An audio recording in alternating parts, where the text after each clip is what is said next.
For Mirror Lake, it's a really good news story around road salt.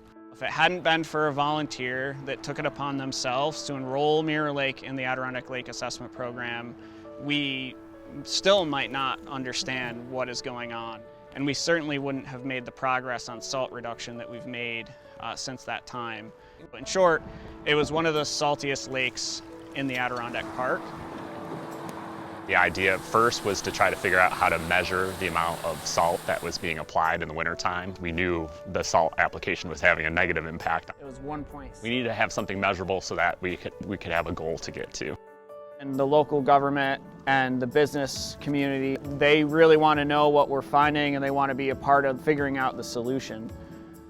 It does take the education of everybody, and where we get that information out to business owners, where hopefully the business owners are getting that to their employees, and the employees, front-facing employees, could get that to the public. So our message to businesses, we're, just try to use less and use it at the right times. If you know freezing rain's coming, then that's probably a good time to apply to the sidewalk. But if it's just snow, like really trying to shovel that snow up and using as little salt as possible, or just using a traction type of material instead of the salt-based stuff.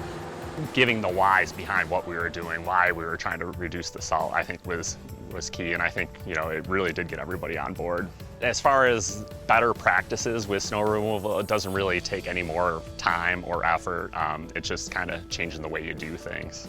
We got rid of salt totally. We don't use any salt on the sidewalk. We use kind of a volcanic rock substance. So we'll shovel and get rid of the snow, and then if there's some ice or some slick spots, we put that kind of volcanic ash stuff down.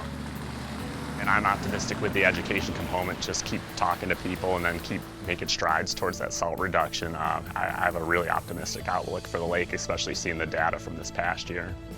One of the significant changes the village made was in maintenance of these sidewalks. They used to sweep and salt them every time they went out.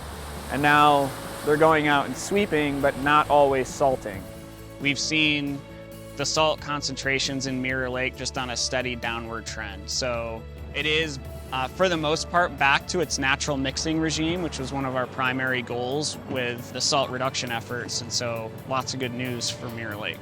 Hopefully what's learned here will be exported to communities throughout the basin so that they can reduce their salt use as well.